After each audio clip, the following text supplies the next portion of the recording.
Hey guys, in this week's Casually Criterion episode, we are talking about 4 months, 3 weeks, and 2 days. But before that, we are talking about The Rehearsal on HBO Max and Prey, the new Predator film. So join us!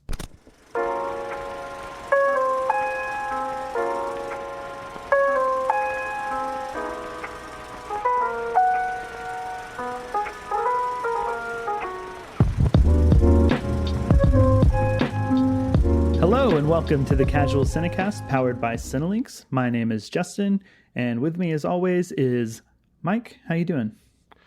Doing well, sir. I'm doing well. Thanks for asking. Yeah, I normally have try to do a funny thing, but I don't know. I don't want to make any jokes, about the movie that we're reviewing for certain reasons. Yeah. Read the room. Right. Yeah. I agree. So if this is your first time listening, this is a Casually Criterion episode, which is a Criterion Collection-focused episode that we like to do usually every other week, where we review a film from the Criterion Collection that is voted on by the listeners. Before we get into the main review, though, we'll be doing our usual news on the march, so if you have not seen the movie, you can listen, and then listen for a while, skip ahead.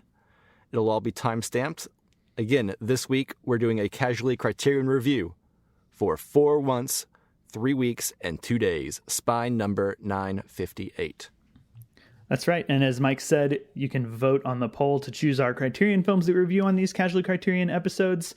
You can follow us on Facebook, Twitter, and Instagram at Casual Cinecast. The poll will be on our Twitter, so that is the best place to follow us. If you want to send us any messages or questions about the movies, questions to answer on the show, you can message any of those accounts or email casualcinemedia@gmail.com. If you haven't done so already, you like the show, give us a good review wherever you're listening, iTunes, Spotify. I don't know if you can review on Spotify, though, but you can leave star reviews. Well, there you go. I know that. Okay. Then do that. Give us a good one. Yeah, please. Okay, and with that, let's go ahead and get into the news on the march. What do you say? I say, let's go. News on the march!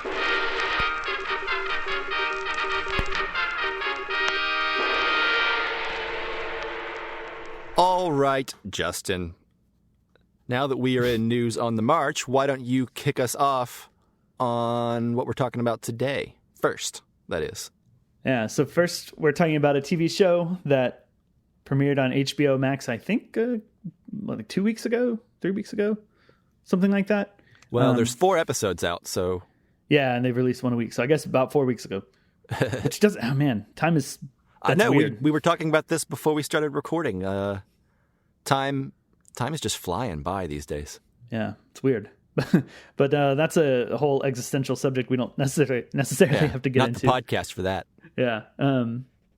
But anyways, we're talking about the new show from Nathan Fielder, who is best known for doing Nathan For You on Comedy Central. But it's called The Rehearsal.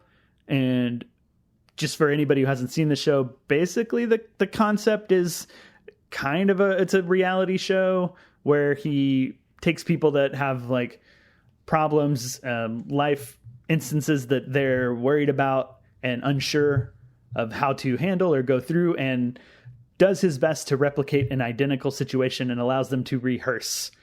So whether that be, admitting a lie to a close friend, or seeing what it's like to raise a child 24/7. He recreates those circumstances so that these people can experience it. Yeah. So that's the premise of the show. And there's 4 episodes out. I think the show gets a lot deeper than that sounds, and a lot more maybe kind of meta and self-aware of its documentary-ness. I don't want to go too deep without asking you, Mike, Sure. What have you watched it, and what do you think? Yeah, I'm all caught up. I've seen the first 4 episodes, and I dig it. I think it's clever, it's funny, it's awkward and uncomfortable at times. Yeah, which is very, very much the Nathan Fielder brand. Yeah. If you've seen Nathan For You, I think you understand the tone, but it's a little bit more meta. It's always trying to reference itself and wink at itself and do another layer on top of what you think is going to be the the gist of the episode. Yeah, it feels at times a bit like Synecdoche, New York, the Charlie Kaufman movie. Sure, yeah. In some places. Yeah, it feels like a reality show with like a Charlie Kaufman-esque attitude about it.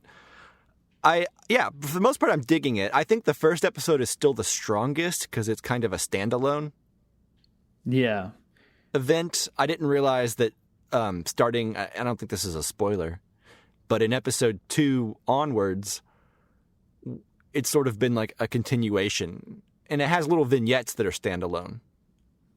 Mm-hmm. Yeah, I kind of had the same surprise whenever the exact situation he was doing for most of episode 2, when that wasn't resolved by the end of the episode, and I realized that was going to continue over. Right, and it seems like that's where a lot of the existential stuff is really trying to pull from. What I will say, though, is as much as I'm enjoying the show and as clever and intelligent as it is, it does feel a bit written to me. Mm-hmm. Like, I don't believe for a moment that any of this is genuinely as it's being portrayed in the show. Right. It just, there's just too many, I don't know, just the situations get so crazy. And so, like, layer on top of layer, and I don't know. I just don't believe that it's not written, you know? Yeah. Do you struggle with that, with this show at all? I understand it, and I definitely, in the first episode, felt that more. And I feel like once the second one went on and they started adding in layers and it kind of continued over, I felt like the show was more concerned with its themes and stuff than trying to convince me that this is reality. Right. You know, we've kind of said that it's a bit meta, right? And it feels like a question that they've been exploring ever since. Like, I can't remember if you watched it, but I talked about I think it's the last episode of Nathan For You was the kind of documentary feature length, right? Yeah, Finding Francis. Where, like, even in that one, the question continually for me while watching was, is this genuine? What's real? What's not? And yeah, I watched that, and it's a good, touching, moving, document. It might as well be a movie, but it rang the same way this does. Like, I don't know. Like, I like Nathan Fielder, and I like his awkward style, but with both Nathan For You and this, I can't quite suspend my disbelief as much as I'd like to, no matter how much I'm enjoying it. Yeah.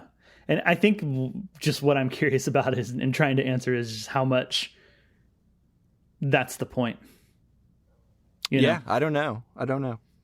But regardless of that, I'm really enjoying the rehearsal.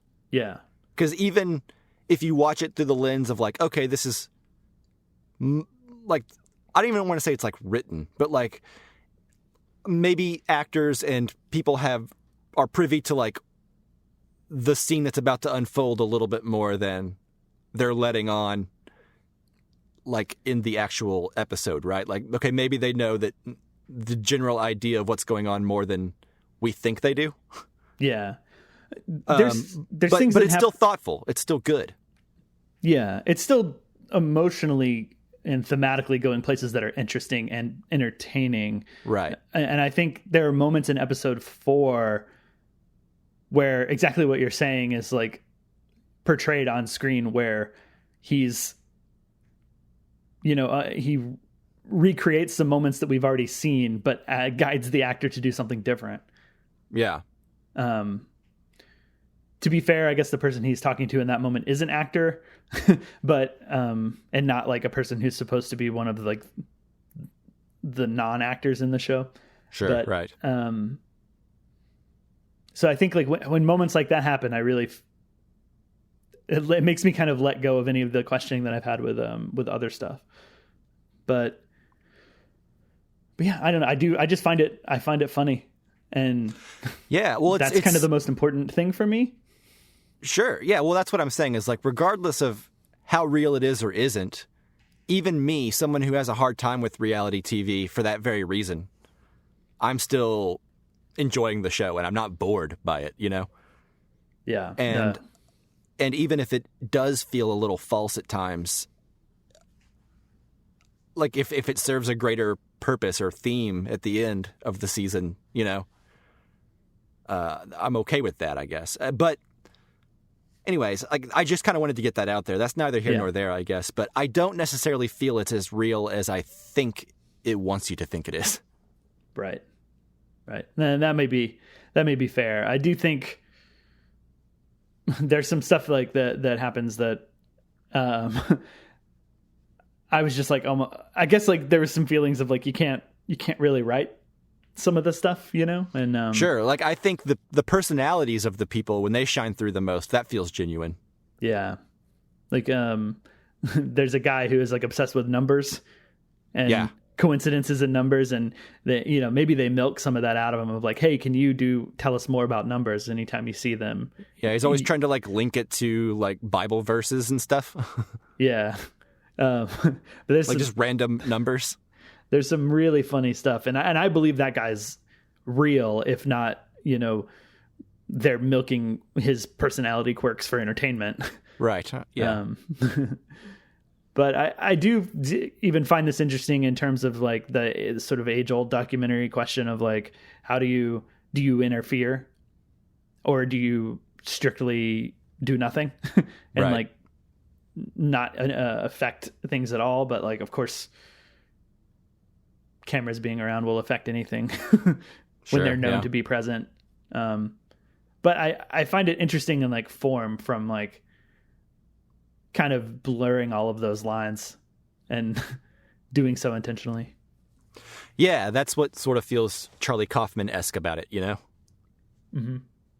Because I think we can all understand that reality TV as a genre, even though, you know, different ones give off different kinds of vibes on how fake they are. You know, some of them can seem real, but at the end of the day, if you know anyone who's worked on reality TV or been on reality TV, they will tell you that it's not real at all. Yeah. I not as a writer, but as a PA early on in my career after school, I was in some writers' rooms for reality shows. Right. So I don't think this show is necessarily doing anything different. I think maybe the key to enjoying it for me would be just to understand that it understands that all reality TV is fake anyways. Mm-hmm. So here is Nathan Fielder doing something different within that landscape, you know? Yeah. Totally. Well, cool. I'm glad you're enjoying it. I am like super hooked on it.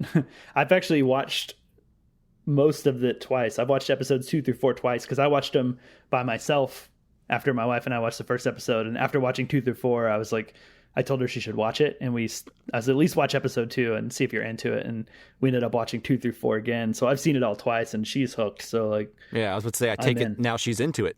She's so into it. She was like after we got done watching it, like from then until she went to bed shortly after, she was just nonstop like, wow, this show is wild. I can't believe it. Yeah. And I don't think we've sold it enough. So I don't think this is a spoiler, but I will just say there's a couple moments that just like I still laugh at, like recreating a Raising Cane's, like a fake Raising Cane's to resemble an actual like Raising Cane's restaurant, like the fast food chicken restaurant for people who don't know what a Raising Cane's is. But yeah, that's hilarious to me. Like the uniforms, the posters they have up inside the restaurants are like recreated exactly just for this dumb sketch, you know? Yeah. It even seems like they have a working Raising Cane's kitchen that serves the real food. Yeah. Like there's actually like extras in the background pretending to eat, like being like true professional extras. I think that's maybe my favorite thing so far was there's a moment where he's kind of looking around watching his extras and seeing how fake what they're doing is, and like the putting French lady's fries just like near their mouth and then not eating them. Yeah, she just like pulls it apart and then like acts like she's gonna stick it in her mouth and just puts it back in the basket. Yeah, and there's like a moment where he's watching the cashier or the worker, the order taker, punch stuff into a screen, and she's just punching like nonsense letters, and it cuts back to his reaction watching that. Yeah. Man, it made me laugh out loud, and I was worried that I woke my wife up when I was watching it for the first time. Yeah, that's great. I laugh so loud. Another standout for me is the fake garden outside. Oh, yes. Where, like, they plant trees, but it's on an accelerated timeline because it's supposed to be over, like, 30 days or 3 weeks or 3 months or something? Yeah, they're basically simulating a long period of life, but condensing it down to 3 weeks. So they, without spoiling it, they fast forward things like a garden through, and that's pretty funny. Yeah, it's pretty great because there's a moment where they come to pick all the ripened vegetables, and it looks like Stardew Valley or Harvest Moon, whenever, like, if anyone has ever played those games where it's like the vegetables are just big and sticking out of the ground. Yeah. They're not on a plant at all. They're just you just like reach into the dirt and pull out a carrot. Yeah. I love that. I think it's so funny. Yeah. So overall, it's pretty great. If you like Nathan Fielder, check it out. The Rehearsal on HBO. That's right. But yeah, that's all I have on that. So do you want to move on? Tell us what we've got next. Yeah, so next is a film that just released, I believe, Friday. And it is a new Predator sequel / prequel. Yeah. Should they have called this film Predator just to really drive it in? Really, drive it home that it's not, something else. Yeah. Possibly. That would have been a good idea. Would it have been? No. I don't think so. No, me neither. But anyways, this was a movie that honestly I was completely off my radar. I think after the most recent Predator sequel, The Predator, in 2018, I believe. Yeah. I didn't really have the faith that the Predator franchise was going to be in a good place. Rightfully so. Yeah, I mean, I think obviously Predator from 87? Something like that. Yeah. I believe Predator is a great movie. I grew up on that movie. I've watched it several times. I love it. I love the end whenever vague plot spoilers for the first Predator movie, but nothing too much. But like Arnold realizes that all his macho-ness and his guns and his army training and all his buddies don't stand a chance. You got to get back to nature, and you got to cover yourself in mud and hide and, fight this alien menace with sharp sticks and ingenuity. Mm-hmm. I love that. That's so fun. It's like Home Alone in the woods with an alien, Yeah. Yeah. So it's always been one of my favorite action movies, one of my favorite Arnold Schwarzenegger 80s movies, I love it. Predator 2, not exactly great, but I kind of have a nostalgic spot for that movie. The Alien versus Predator movies I hate. Predators, with Adrian Brody that came out in like 2010 or 11. I think that was fun enough, not great, but fun. Yeah. And then, then The Predator, which was bad. So it's been kind of not as bad as like the Jurassic Park series as far as qualities of sequels go. But not great, There's never been like if Predator is Alien, there's never been like an Aliens quality sequel follow-up to it, Yeah, totally. Yeah.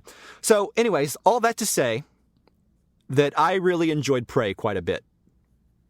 While it is not perfect, it is, I think, easily, hands down, the second best Predator movie. Yeah. Not to jump in too much, but this is probably like equal to Predator for me, because I don't think I'm as big of a Predator fan as you. I do enjoy it, but I also enjoy this movie. I thought it was quite good and entertaining, much like Predator. Yeah. I think, if anything, my main complaint about this movie is I wish that it had been given more confidence. Like if they would have put a little bit more money into the special effects and then put it in theaters. Yeah. This would have been great in theaters.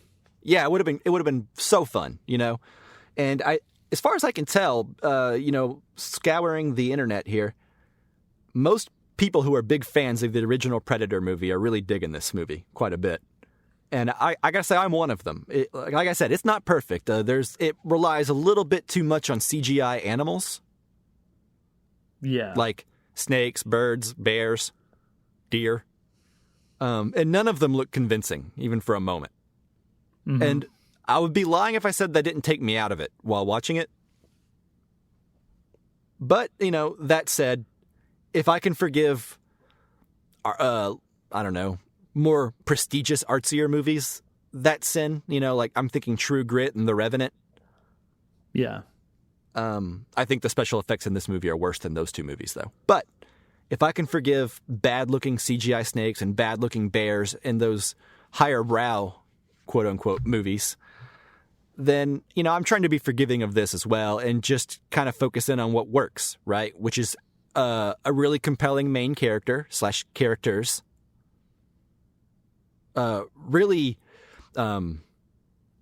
creative action scenes and creative ways to level the playing field. Because you think, how can, a bunch of Native Americans with bow and arrows and tomahawks take on this alien beast that has like a spaceship and lasers and stuff? And I think the movie does a really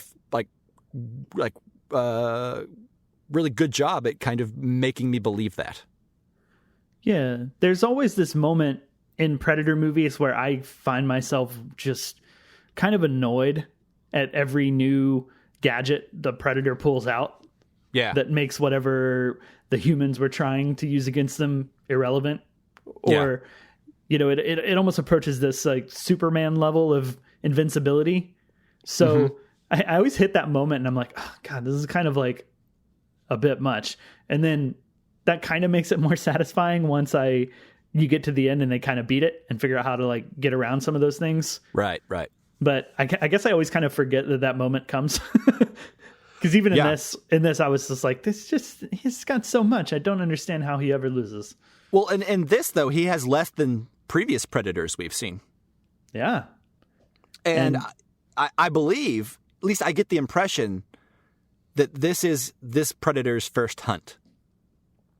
Oh, really?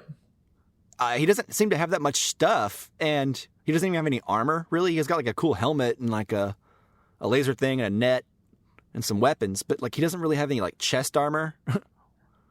Yeah. He's cut up a lot.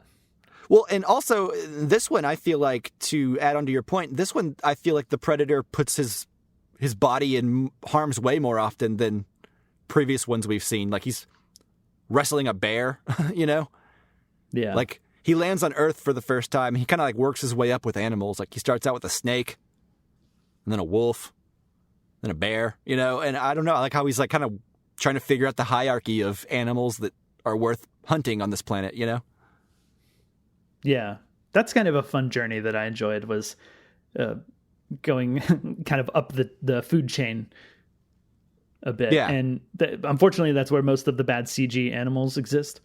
But the thing is, that also allows it to where after the first 30 minutes of the movie, the special effects seem to improve dramatically because there's no more CGI animals. Yeah, I know. It's like over. It's a section, and then we're kind of over and done with it, which is ideal. Because and I think I messaged you at some point. I had paused the film, and I was like, oh, I've got about an hour left in the movie, and you were like, that's the best hour.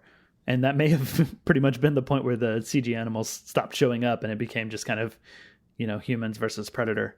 And I agree with you. Yeah.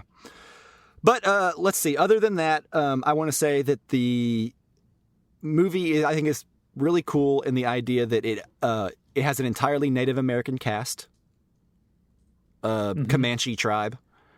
And there is actually a dub of the movie that you can watch where the whole thing is subtitled and they're speaking Comanche. Did you watch any of that version? Like even just a little bit? Yeah. After I watched it the first time, as I was going to sleep, I threw on the Comanche dub and watched a few dialogue heavy scenes. Yeah. And what I noticed about it is a lot of the dialogue is spoken off camera while we're not looking at the mouths of the person speaking. Right. And so there's only a few scenes where you can really tell that it's dubbed. I mean, you can tell in the performances because dubs always send a little ADR. But I don't know. I think it works better than you might think it would, Yeah. I mean, if I had to make another complaint about the movie other than CG animals, it is a performance from some of the... I guess are they officially Comanche? Yeah, they're a Comanche tribe. hence, I guess, having a Comanche dub. But some of the performances from some of the lesser characters, the side characters who aren't our main ones, kind of felt a little off to me. Sure. Well, maybe a Comanche dub would solve that for you. Yeah. So after, I was tempted to think that maybe next time I watch it, I will watch the dub, even though it might not be like perfectly lip sync. But you know what? I've watched dozens and dozens of spaghetti westerns, so yeah, I was about to say I can't judge. Sure. I will say though, there's two performances that I think are great, and that is Amber Midthunder, the main character, which is, by the way, a really sweet name. Such a good name. Yeah. And then Dakota Beavers, who plays her brother. Yeah, they were good. Really, they were great. I cared so much about those characters that when the third act came, I was just glued, And I will say that the end of this movie is fun. I won't get too much more into it than that, but it's good. Mm-hmm. And that is all I really have to say about Prey at this time, which is, it's a worthy Predator sequel, and it's my favorite Predator movie besides the original. So, not perfect, but still really fun and really creative, and I just wish they would have given Dan Trachtenberg a little bit more money. Yeah, better budget. Yeah, at least better special effects budget. Yeah, because, everything else looks pretty great about it. Even I don't remember. Yeah, the cinematography looks good. Yeah, it looks so good. And I don't remember any sort of horrid CGI blood or CGI death. Maybe it's there, but that didn't stick out to me in the moment. Yeah, CGI blood, even when it looks off now, it still looks miles better than it did when they first started implementing CGI blood. Yeah. Mainly it was just the animals for me. I think that's the only thing because they move a little too much. Like, they're a little too expressive. Like, yeah, I don't know how to describe it, but like, they don't feel like they have the weight to them that animals do, Yeah, totally. But this movie looks like a Predator movie meets The Revenant, basically. It's kind of like the tone. Yeah, which The Revenant is a very good-looking movie. Mm-hmm. Yeah, so... Yeah, good stuff. I'd have to watch the first Predator again, honestly, to judge which movie is better. Because honestly, as a script, this might be better. Yeah, there's like a 80s cheese factor nostalgia to the first one that this one clearly, like, tonally is going in the opposite direction, as it's all pretty serious. Right, yeah, like, the first one's got, like, Carl Weathers and Arnold Schwarzenegger, being macho, and you have team members basically being like, I ain't got time to bleed. Yeah. Like sweaty, kind of oily muscle guys. Yeah, it's all like really macho, really manly, in a comical way. And this one's not that. It's played straighter than that. Yeah, which I want to think that I'll like more if I go back and revisit the other Predator. But probably. I don't know. Like, I'm incapable of looking at the first Predator movie like objectively, Sure, yeah. It's just so, like, it was like my first action movie. Before I even saw Terminator, it was like my first R-rated action movie. And so, yeah, I just remember it being crazy for my little 5-year-old brain, Yeah. There's movies that you watch as a kid and you watch movies so much more when you're younger than you do. You watch movies them so much harder. Yeah. Yeah. It's like you lose your objectivity, you lose your ability to like see them and from like a critical eye. Yeah, at least totally. for me. So like if I rewatch like The Matrix or Happy Gilmore or Dumb and Dumber, one of those movies, like I see nothing wrong with those movies and I can't. Yeah, you know what totally. I mean? Yeah. So I totally get what you're saying. Yeah. So anyways, anything else you want to say about Prey? No, not at all. I think we covered it. Strong recommend, it feels like. Yeah. Hopefully they continue this. I think they will. It was the biggest movie or show debut on Hulu ever. Really? Yeah. I saw everybody talking about it, so that makes sense. Well, I also, without being like spoilery, I will say that this sets up an idea of sequels that I could really get behind, which is pick a random time in history and drop a Predator into it. Mm-hmm. Like, that's where I want this franchise to go now. Yeah. We don't need another creature being dropped into the situation. like in Alien versus Predator, but another time period. I do like that idea though, with like different. Like, I don't know, technology. like have him take on knights. You know? Yeah, samurai. Like we had that pseudo samurai sort of scene in I believe it was Predators. Yeah, and that was awesome. And it was great. It was my favorite part of that movie. Yeah. So, anyways, more of this, please. I think that's awesome. Yeah. Like, you know, fight pirates, fight whomever, you know, conquistadors. I don't care. Just like predator genre. Fight like Jack the Ripper. That'd be great. Why not? Yeah, why not? Okay.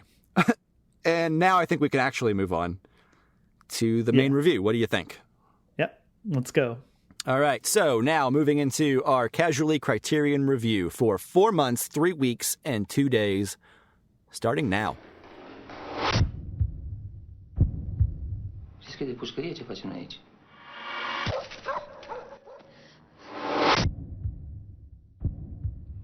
Unișoara asta nu-i de joacă.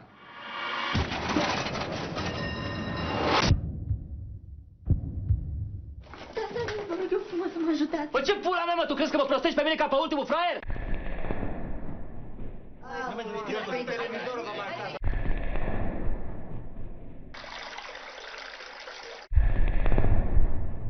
All right, so as always with our Criterion films, they are films that have typically been out for a while, at least a few years, so we do not do our usual spoiler-free section up front like we do with our new release films that we review. So if you have not seen 4 months, 3 weeks, and 2 days, and you don't want to know anything, stop the podcast now, go watch the movie, come back and finish listening, because we may spoiler? We may spoil stuff. Spoiler. Yeah. We may spoiler immediately. But yeah, we may spoil it from the get-go, so that's your warning. Yeah, although, well, I guess there are things that could be spoiled in this movie, but this is not that kind of movie, I don't think. It really isn't. There's no twists. Really. No, not really. There's just sad revelations. Yep. All right, I apologize in advance if I mispronounced any of these names. Bear with me, please. All right, this is directed by Criterion Poll. It stars Anna Maria Marinka, Laura Vislu, and Vlad Ivanov. Beautiful. Yeah, thank you. Well done. This is a Romanian film. Those are Romanian names, and no disrespect intended. Yeah. Nothing but love sent that way, I guess. An IMDb synopsis says, a woman assists her friend in arranging an illegal abortion in 1980s Romania. Great synopsis, I think. Great synopsis. Accurate. Not exactly fun, but yeah. I mean, but succinct. Yeah, you could argue it's a spoiler alert because not much else than that happens in this movie. Yeah. Just, that's pretty much it. So do you want to get us started, sir? I believe you've seen this film before, right? Yeah, I have. And I thought you had. Is this your first time? I thought I had as well, but I realized very shortly into the movie that I never had. Okay, cool. Well, yeah, this is my second time. I watched this. This was back when we worked at Blockbuster. It had come out, and it was very early on in me getting into films and stuff, but it was in the days where I watched most everything I could when we had our, free rentals of like movies like the week before they would come out. Mm-hmm. So I rented this one. I watched it. It was powerful. There's definitely some things from this movie that I never forgot. And, no, I imagine not. Yeah, and that said, that was when the movie came out on DVD. So there was a lot of this movie that I didn't necessarily remember, and things that I think I could appreciate a lot more this time. And among those things would be like the cinematography, which I think is really great. I love the way that this movie is shot. It's very much up my alley. I don't think feels I'm alone in very that. John Cassavetes at times. It is. It's somewhere between like John Cassavetes and like Steve McQueen, although this might have been before Steve McQueen's heyday. But it also may have been around the same time as Hunger, but that very much like... It's very circa around Hunger, I believe. Yeah, so like that, let's find a frame, let's find a shot, and that will pretty much be our shot for the entirety of the scene in most scenes, and we'll just let the actors go, let them do their thing, and we're not going to edit their performance, mostly. We're just going to trust the actors to do their thing. And I think they do. I think all the performances are really great. Not a lot of characters, but they're all they're all really good. And of course, like the other thing that I don't necessarily want to say I appreciate more now, but Roe v. Wade being overturned recently is the whole reason that we decided that we're going to cover this movie. We actually didn't do our usual Criterion poll for it. We just chose it in the wake of Roe v. Wade being overturned. So there's certainly a heavier shadow over watching this film than when I watched it back when it came out, because Roe v. Wade was in effect. Yeah, it's been in effect our entire lives. So yeah, it's I guess that's why we felt compelled to make this this episode about this, is because it's kind of scary living in America right now, not really knowing how far back we're going to be forced to roll back our society, Mm-hmm. And man, this movie just kind of really hit home in a whole different way, because this is basically about all the loops that these young women have to jump through because it's illegal. Yeah. Like, they could just go to a doctor and have this done and it would be safe. And instead, there's just so much pain and suffering that is endured in this movie, that is just like, it's rough to get through. And it's just, yeah. Anyway, This movie is very powerful. Like I said, I thought I had seen this before. I guess I was thinking of a different movie. I don't know. But I realized very quickly I had never seen this. And I was riveted the whole time. Like you said, it's shot very minimally, but I always like that. I always say that you find one good composition / shot and just let the scene play out. I enjoy that so much more than like the typical like over the shoulder shots and perfect lighting. Everyone's got to look beautiful. The camera's pretty distant in this movie too. I don't recall many, if any, close-ups. Just maybe medium close-ups, scenes where like the character wanders close to the camera, but then it didn't start out that way. Maybe Yeah. There are some scenes, and I believe in the third act, that felt very Cassavetes to me, where a character is just running around at night in the streets. Yeah. And the camera will often lose focus on everything and have to find her again while she walks around. They'll go into complete darkness and you lose characters for a while. Yeah, and I got super Cassavetes vibes from that. Mm-hmm. Yeah, definitely not a big production. It doesn't seem to me like they were running around with any sort of big exterior night lighting. Right, yeah. Just seemed very natural. I will say, I think the movie's strength is, they don't shy away from the, I don't want to sound offensive, but they don't shy away from the poverty and the ugliness and the old dirtiness of all these locations, Right. Like the dorms they live in at the beginning of the movie that we see are disgusting. Mm-hmm. And it just paints this very kind of bleak existence for these young ladies living in this world, right? Yeah, and we don't change the world too much whenever she goes to the hotel to get the abortion. So, like, we've been living in this world that, like, you kind of don't want to touch anything. And right. Then to think that, but now you have to have, like, a medical procedure where everything needs to be sterile and safe. And here's this, like, dingy hotel. Yeah. Just makes it all the gross, or the more gross. Yeah. Yeah, I agree. And, okay, so the scene where this doctor, Bebe, sits them down in the hotel room and lays out the stakes and like basically explains what's going to happen. He's explaining how secretive they have to be, what rules they need to follow, and like what she can expect during the hours and days after the procedure. Yeah. And that is just so stressful and horrifying. Yeah. Just talking about before he gets into any sort of like, extortion, gross stuff. Like, yeah. Just the raw thing, even if he's on the level and good. And like, because you spend a while with this movie thinking like, this guy's risking a lot. And he's like, I like this guy, even though he's frustrated by like their ineptitude at certain things. Yeah, well, I think the girl getting the abortion in this movie, what's her name? Her character's name? Gabita? Yeah. That character's a little selfish in the way that she's going about this, I think. You know, her friend is being really good to her, and she's kind of being unprofessional and not following directions that could get people in danger, you know? True. But that's not the focus of the movie. I'm just saying. Yeah. She's not. I'm not sure the movie judges her too much. Maybe, but no, I don't think so either. Because I think it goes to show you sort of like how unready she is for all of these like hoops they have to jump through.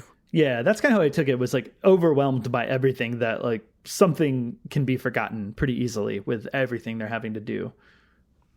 Yeah, but as a result, she puts her friend in some unpleasant situations. Yeah, totally.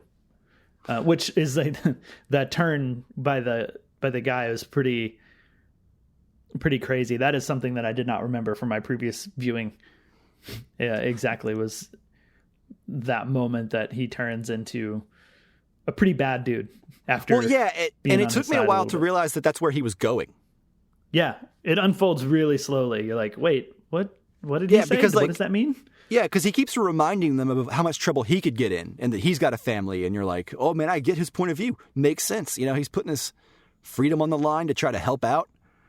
And then, like, I didn't even get it whenever he was like, I told you we could work something out. Yeah. He's like, who said anything about cash? Yeah. And I was like, well, he doesn't seem to be interested in money. What could they possibly work out? And I was so, like, naive. Yeah. There was a moment where I was like, oh, well, he's not going to charge them, and you can tell that they're not well off, and he's going to do it because he believes in a woman's right to have an abortion. And no, I was wrong. Yeah, no, he's terrible. And I don't know. I thought that was a pretty, for lack of a better word, interesting journey for that character, right? And it's horrible. And I guess what I took from that is when you live in a society that outlaws abortion like this and doesn't give the woman the right to choose whether or not she is fit to be a mother, can afford it, etc., they're going to do anything they can to, you know, get that abortion. That's the reason it was made legal in the United States in the first place, is because you can't stop women from getting abortions. You can just provide a safer way to do it. Yeah, and when you live in a society like... Go ahead. I was going to say, you could only make it harder and more dangerous to accomplish. Right, exactly. And another result is, besides like the danger of doing it in a dingy hotel room from some amateur who's like rapey, as a greater thing, this just allows a different avenue for men to control women in all aspects of society, right? Because like even the guy that's helping circumvent the law to quote unquote help these women, he's actually just using it as another form of controlling them to get what he wants from them. Yeah. Yeah, totally. I agree. It does highlight that. Yeah. And let's say they don't get the abortion and they don't get controlled by the doctor from that element of it. Then they have to be wives and mothers. And that's just another way of, historically, that men have controlled women, right? Yeah. Make them a mother to care for your children that they don't want, you know? Yeah. Because, I mean, not exactly directly off that point, but, you know, there's this sort of fetishization that I call it that, of like the woman who willy-nilly gets abortions for the hell of it. You know? Oh yeah.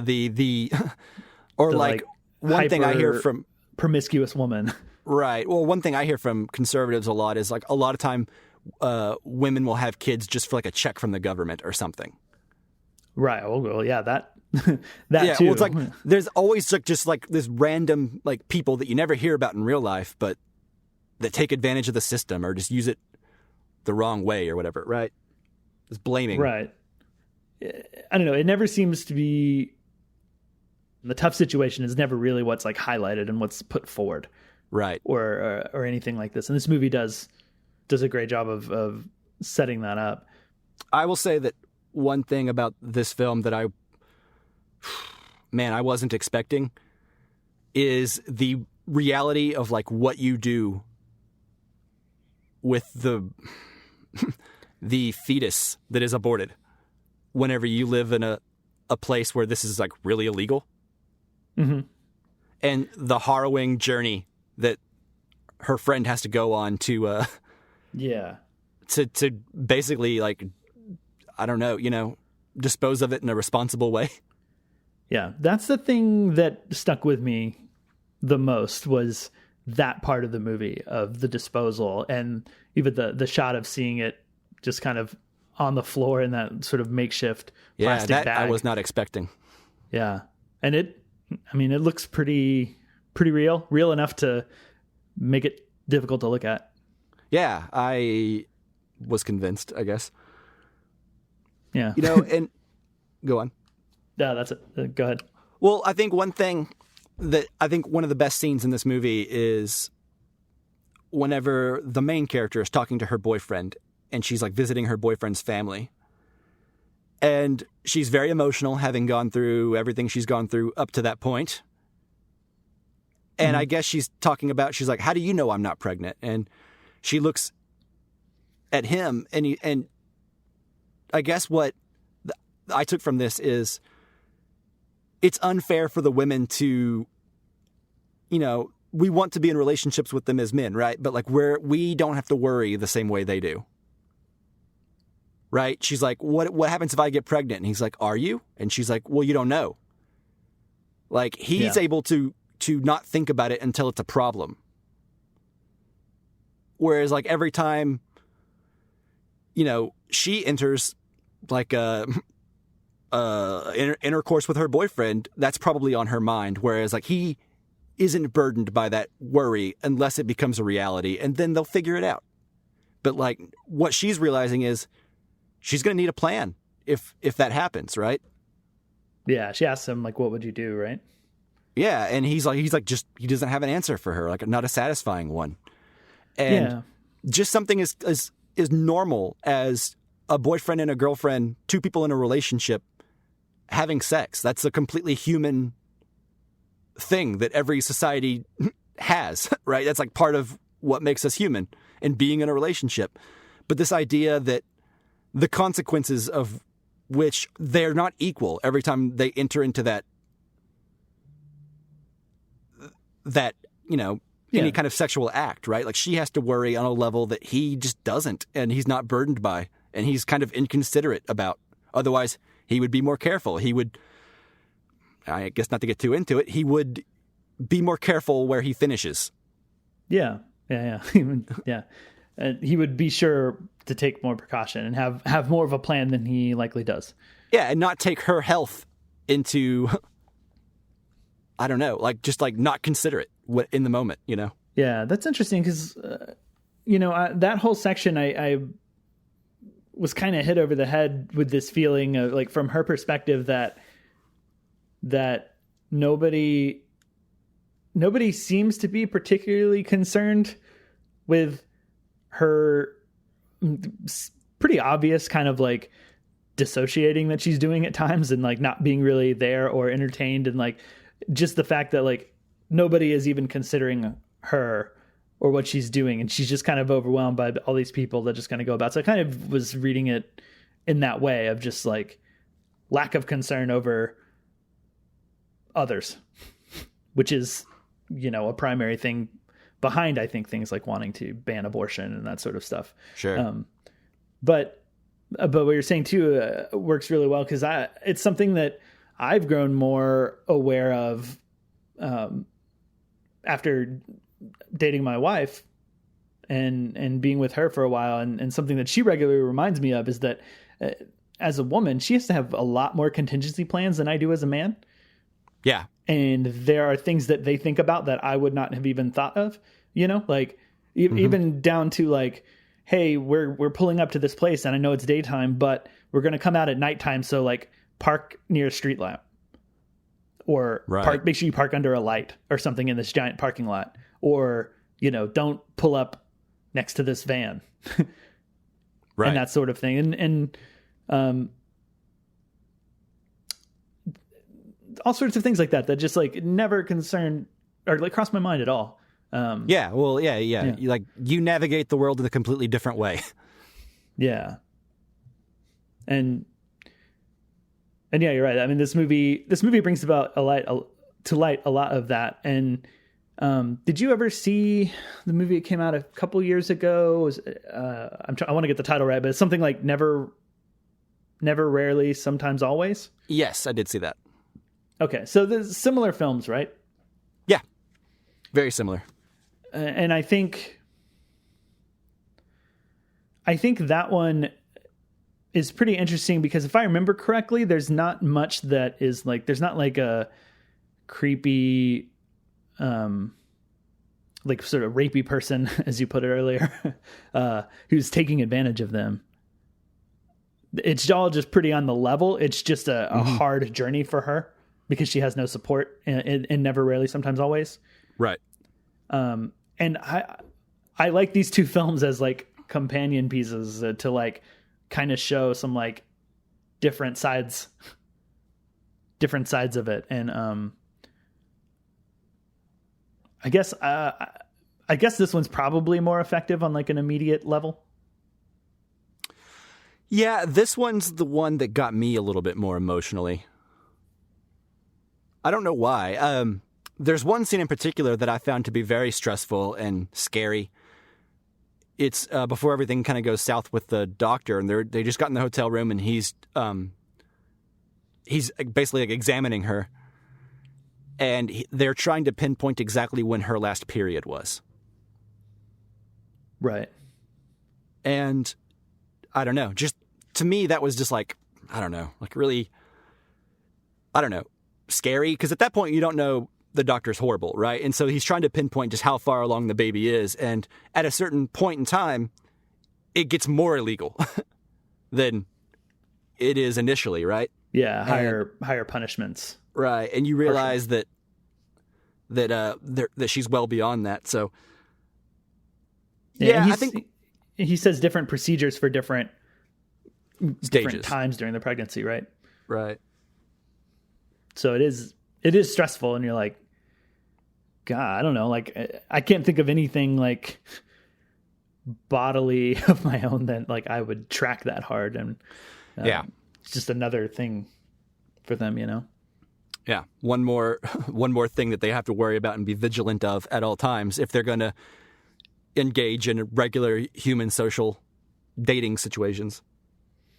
Yeah. I had this memory from the first time I watched it that like the procedure went wrong, or she just bled more and had more issues and her life was more in danger, which is obviously that was wrong. Yeah. Well, maybe it was a different movie. It could have been a different movie, but she doesn't. There's not really anything medically wrong. And I think I appreciate that because I think it highlights the sort of like, even if the procedure goes okay, there's so much other stuff that can go wrong with it. Yeah, you can be blackmailed, arrested. Yeah, it's all about the sort of the hoops. The less urgent danger than dying, which is still a danger, but I think that's kind of easier to understand. And this movie focuses on other areas. Yeah, and something you mentioned earlier that I kind of want to touch on, the dinner scene, whenever she's at her boyfriend's house, and it's before they have the argument about how she doesn't feel like he takes responsibility for the same way, during their sex that she has to, and all that stuff. Mm-hmm. The dinner scene with the family, it felt just like so claustrophobic, and it felt like a genuine family dinner where you have people talking about, and they all have opinions on subjects like religion and politics and, young people and how young people are acting. Mm-hmm. And no one's really thinking about, like, what is this girl actually like? What is going on with her? it's all just, how people get when they're with their families. It's just a bunch of opinions being spouted off without much disagreement from another side, There's not really like a healthy debate or anyone trying to be sensitive to an outsider. Yeah. It's just, kind of the way people get, whenever those kinds of subjects come up. Everyone knows everything and everyone's right. Yeah. And it's kind of alienating for her, Mm-hmm.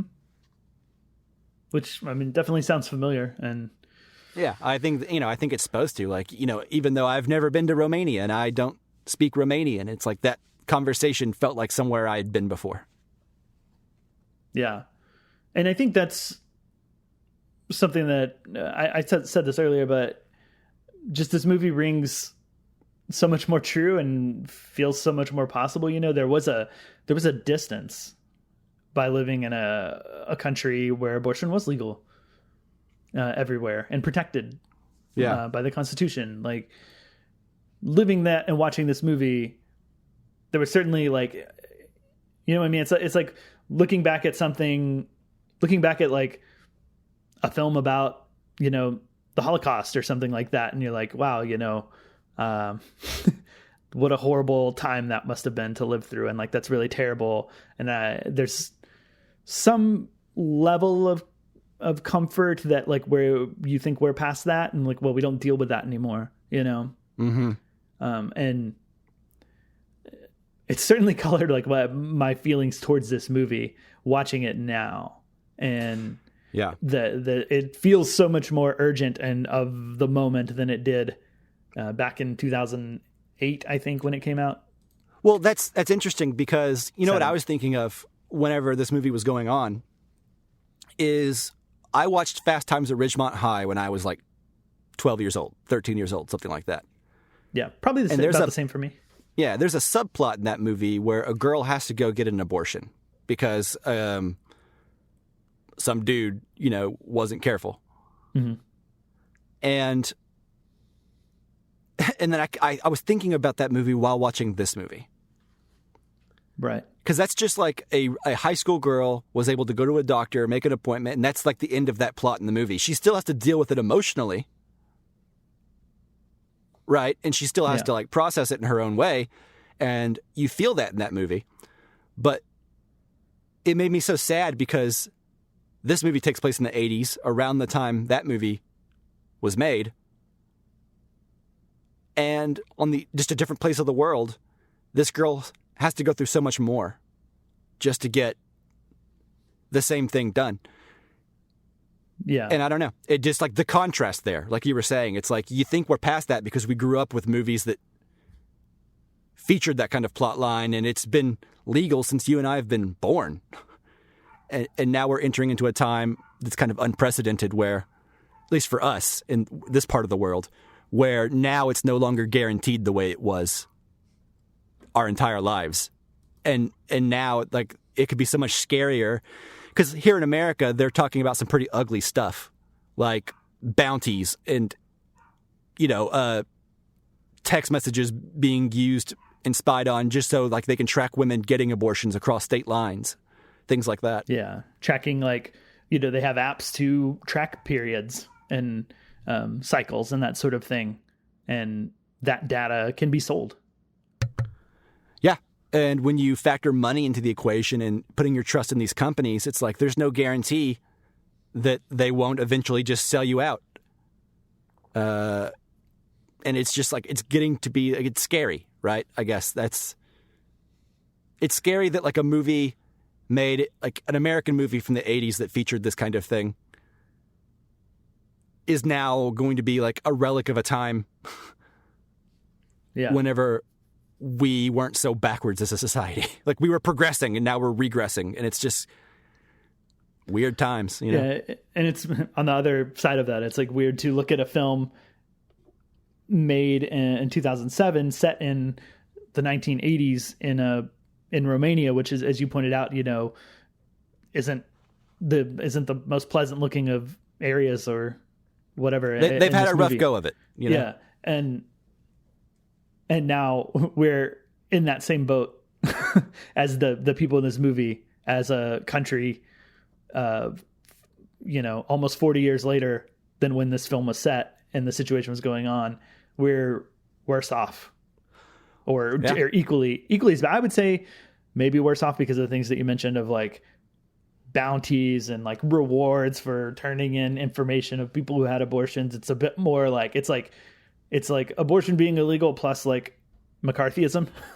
Right. Well, it just goes to show you that no matter where you are in the world, you're never safe from society, a tide shift with the way that governments and regimes can change, right? It's like you're never going to be safe from fascism. Like we in America, I don't think we realized that fascism was something that could happen anymore. You know, because you think it's always somewhere else in the world, and we were always so removed from it and like safe from it, and we were just fools. We were just naive, right? Yeah. Any population can turn and start to embrace religious extremism and nationalism in a really scary way. Yeah. And maybe it's worth noting that these laws in Romania happened under a communist state. Mm-hmm. And it's very much that sort of like, as you said, fascism, totalitarian sort of like government overreach and stuff, which is like just funny that the party pushing the criminalization of abortion is the one that also is supposedly the party that doesn't want to have the government be overreaching and controlling everything. Yeah, the party of small government here in America is the only one trying to actively take away rights and gunning for taking away rights for gay marriage and possibly contraception. And that, to me, that does not sound like the party of small government.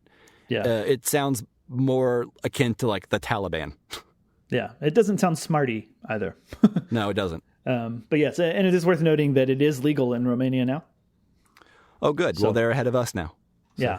Yes, we are behind them. But that's true of a lot of places in the world that are now better, and we are regressing. Yeah. Yeah. And so what are your thoughts on like a movie like this? I watch it and I want to show it to everybody. I want to like everybody to watch this movie. Or never, rarely, sometimes, always, you know? Yeah. This one's probably a little, like I said earlier, I think it's a little bit more like visceral and immediately effective because of certain things that happen in it. I think it moves at a very brisk pace. This one? Yeah. Yeah. Never, rarely, sometimes, always is a little slower. But I remember it being longer and slower, but not bad. I still like never, rarely, sometimes, always. But this movie, I think, is more like visceral and powerful, just in the way that it's filmed. Yeah.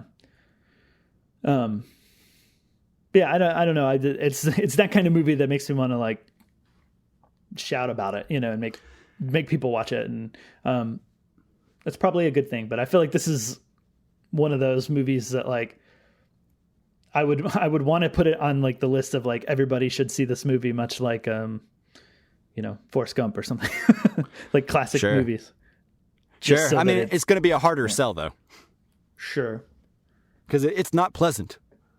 No. It's like my wife recognizes that Schindler's List is a classic film and Saving Private Ryan, but she doesn't really want to watch those movies. Yeah, well, that makes sense. I would say Schindler's List is probably the harder one to watch. True. I think it's the opening of Saving Private Ryan that makes her nervous. Yeah. If you can get through the first 25 minutes of Saving Private Ryan, you're good to go. Yeah. Yeah, totally. I don't know. I guess I don't have anything more to say about this, although I could go on and on about what troubled roads we seem to be heading down as a country in regards to this stuff. But there'll be plenty of time for that in the future. Yeah, that's not really the podcast that we do, even though I think it's not possible to separate while talking about this movie. No, especially because of the reason we chose it in the first place is because this is the stuff on our mind right now. Mm-hmm. And I think a lot of times what we do talk about on the show is not just, how was the story? Was it good? Was it engaging? What about this character and their themes and journeys? But like, we quite often get into our personal emotional reactions and the effect that the movies have us on like a more personal level. And so the fact that we do that, I mean, there's no way to not touch on any of that stuff. Yeah. Well, I mean, the Criterion films are so often political in some way that I think to properly tackle some of them, you're just going to have to get into it, Mm-hmm. Yeah. And I don't want to sound like I'm apologizing for talking about political stuff or getting political or anything. I do not apologize for that. Like, I'm happy to have this discussion and put it out there because I feel pretty confirmed and strong in my thoughts. Yeah, agreed. But with that said, I would say this movie is, I recommend it to, like you said, pretty much everybody. It's worth seeing, but I think I'm tapped out. I don't really have a whole lot else. It's a pretty simple movie. Yeah. But an effective one. Yeah, it's really, really well made, really well directed. Love the minimalism. I think it's really good. I will say that if I had to make any kind of criticism here at the end, just a real nitpick, you probably could have trimmed up a little bit of the walking through the streets at night without seeing anything. But it's also moody and kind of cool, so Yeah. But I did feel a little bit of a lag there. Yeah, I think so too. And that's getting towards the end of the movie where, you've been watching it for close to 2 hours, and it is kind of the climax. The ringer emotionally. Yes, I was maybe a little drained from other stuff by that point. So I understand. Maybe a little tighter in the third act, but other than that, this is pretty expertly crafted, in my opinion. Yeah. And important. So. And timely. That's and apparently will always be timely. And if it's not, give it a couple decades and it might be again. Yeah. Cool. Well, moving on. Moving on. We have a Criterion poll to do. We're going to make our choices for the poll selections, and then we'll have it up on our Twitter account by the time that you're hearing this. The link to that tweet will also be in the show notes. But Mike, do you want to tell the people what the theme is for the poll this week? Yeah, so after this week, I was looking for something a little, I don't want to say lighter, but I was looking to get back to what I love about movies, what I love about Criterion movies, what I love about old movies, just why I want to do a movie podcast in the first place. And part of when I first got into movies, the thing that I discovered very early on is that I have a affinity for Westerns. I really like Westerns. Some of my favorite movies to this day are Westerns. I still can't decide if Rio Bravo, The Good, the Bad, and the Ugly, or The Wild Bunch is the best one. Depending on the day and my mood, they rotate, right? And they're all perfect movies. I love them. So, Westerns. Criterion Collection Westerns. Something simple, easy, straightforward, and can cover a wide range of different types of movies. Yeah. So, without further ado, I'm scared to let you go first because I'm scared you're going to take the one that I've had my heart set on. Okay. But I'm gonna be a gentleman and say, Justin, what would you like the listeners to vote on for Westerns in the Criterion Collection? Okay, I really hope I don't take it now after that Me introduction. I'm going to feel bad. And if I do, just yell, make a noise, and then I have some backup options. I'll be like, not that one. Yeah, that's a good, that's a signal. Yeah, that way you'll know. Yeah. So I'm going to go with probably the Western I've wanted to rewatch the most because it's one I don't remember that well and one I've remembered liking a lot. I watched this film while, kind of acclimating to Westerns. You're a big part of like my film watching history and showed me a lot of cool stuff. And I don't know that there are very many Westerns that I've ever seen that you didn't see first and then tell me about. Yeah. So this was kind of during that time, and also a time I was exploring a lot of this director's other films like Nashville. You son of a bitch, you did it. Did I? Yeah, but that's okay. That's No, okay. no, I've got another really great one that I want to revisit too. Are you sure? Yeah. Okay, yeah, I really want to revisit this film as well, and that is Robert Altman's McCabe and Mrs. Miller. Hell yeah. That's a movie that I have been wanting to revisit for quite some time now. Yeah, this was actually my second choice, and I thought that my first choice was going to be your choice, so I pivoted last Maybe minute. my second choice will be your first choice. That would be wild. Let's see. But yeah, for me, McCabe and Mrs. Miller is my choice, starring Warren Beatty and Julie Christie, directed by Robert Altman. Mike, what is your choice? All right, so there are some pretty great Westerns on the Criterion Collection, and so it is very hard to choose. I've got some runners up here, but I think right now I'm going to have to go with a film starring Gregory Peck, and it is called The Gunfighter. Okay. And this is a film that I actually have not seen since Criterion released it, and I am so excited because I had to see this movie because it did not used to have a very good release back in the DVD days. Right. And I had to find this movie in a 3-pack of like Western classics, like Walmart or Sam's Club or something, right? Where I had like 3 movies with like the little skinny DVD boxes, Yeah. And that was the only way you could get a good copy of The Gunfighter starring Gregory Peck, which was, I'd always heard, commonly regarded as one of like the best Westerns. So I bought that stupid 3-pack with like 2 other movies that like weren't as good. And I kind of just didn't want those movies, but I bought them and they were in a 3-pack. So I couldn't really put The Gunfighter on my shelf in the G's where I always wanted it.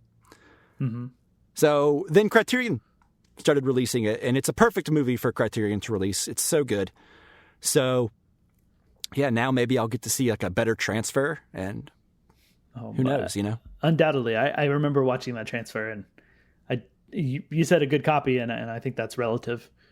Well, good at the time. It was the best copy available. Yeah, good compared to no copy. Yeah. Yeah. But that's cool.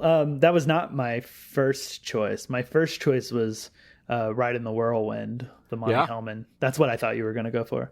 I thought about The Shooting. I thought about Ride in the Whirlwind. I even thought about One-Eyed Jacks. Mm-hmm. That's another I Shot one Jesse James.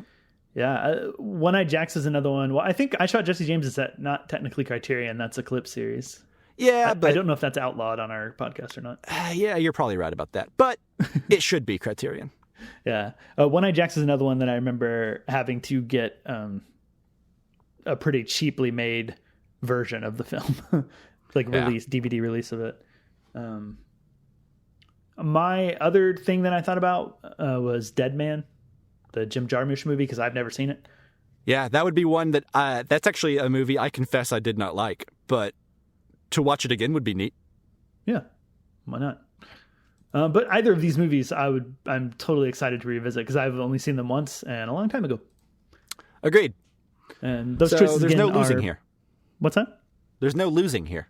No, there's not. And your choices again are The Gunfighter and McCabe and Mrs. Miller. So go to our Twitter so you can vote on that. And I think I know which one's going to win. Yeah.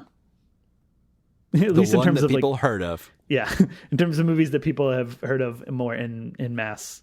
There's a clear winner here, but I've thought that before, honestly, and it hasn't been the case. No, never underestimate the draw of Peck. Yeah, you've always said that. Yeah, always. All right, well, I think that does it for this episode then, right? I believe so. All right, well, thank you, listener, for listening. Thanks, Mike, for talking about 4 months, 3 weeks, 2 days.